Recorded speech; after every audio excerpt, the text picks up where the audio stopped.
मैं जानता हूं हर किसी राज्य के नियम होते हैं और वो नियम जब लागू हो जाते हैं तो उसे हम राजनीति कहते हैं। राज्य के नियम जब प्रभावशाली हो जाते हैं तो हम राजनीति कहते हैं, और जब नियम प्रभावशाली ना होकर के अप्रभावशाली हो जाए तो उसे हम राजनीति नहीं कूटनीति कहते हैं। ये अयोध्या की राजनीति नहीं, अयोध्या की कूटनीति है। क्योंकि हमारे रघुवंश की एक रीति है, बड़ी सुंदर रीति है, रघुकुल रीति सदा चली आई, प्राण जाए बर वचन न जाई। भले ही रघुवंशियों के प्राण चले जाए लेकिन वचनों का पालन रघुवंशी करते थे। आज आश्चर्य हो रहा है कि पहले संपूर्ण नगर में एक घोषणा की गई प्रातः काल, राम को अयोध्या का राजा बनना है। राजा नहीं बनाया गया, वनवासी बना दिया गया। कहां चली गई रघुकुल की रीति? हमारे सूर्यवंश की एक बहुत सुंदर परंपरा, ज्येष्ठ स्वामी सेवक लग भाई, ये दिनकर कुल रीत सहाई। हमारे वंश में जो जेठा होता है, जो बड़ा होता है, वो राजा बनने का अधिकारी होता है, और जो छोटा होता है वो सेवा करने का अधिकारी होता है। उल्टा हो गया अयोध्या में, जो छोटा था उसे राजा बनाया और जो जेठा था उसे वनवासी बनाया। ये रघुवंशियों की परंपरा है, ये रघुवंशियों की राजनीति है। राजनीति तो समाप्त हो गई, कूटनीति प्रारंभ हो गई। मैंने विचार किया, मंत्री जी अयोध्या से आए, यहां तक आकर के प्रभु से निवेदन किया, अयोध्या वापस मत चलो। हमारे प्रभु ने धर्म चर्चा प्रस्तुत की, मंत्री जी चुप हो गए। मंत्री जी ने विचार किया कि चलो दूसरा निवेदन किया जाए।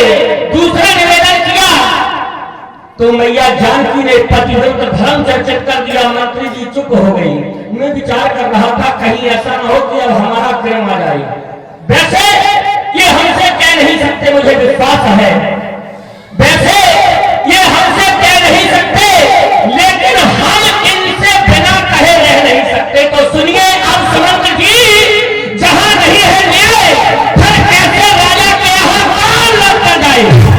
जिस राज्य में न्याय ना हो, अन्याय होने लगा हो, भला ऐसे राज्य में कौन वापस जा सकता है? मंत्री जी, आप अयोध्या के लिए प्रस्थान कर रहे हैं तो आपसे मेरा निवेदन है, मैया कैकेयी और पिताश्री के चरणों में मेरा ये निवेदन अवश्य प्रस्तुत करना। कहना माता कैकेयी से घी के दीपक जलवाएं दो, हम दोनों कांटे थे सब निकल चुके, अब भरत से राज करवाएं दो। अरे और कहना कि क्षमा करें, हम बेटा बहुत महतारी है। इतना और कहना कि क्षमा करें, हम बेटा बहुत महतारी है।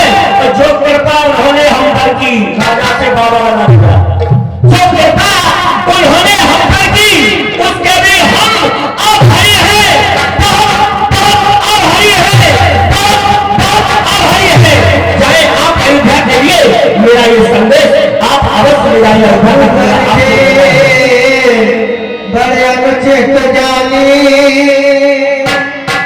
श्री राम जी ने लक्ष्मण जी को समझाया। प्रिय मंत्री सुमंत्र जी, भैया लक्ष्मण के वचनों को जाकर के मत कहना हमारी माँ कैकेयी से। हमारी माँ कैकेयी ने तो राम के लिए वो कार्य किया है। हाँ सज्जनों,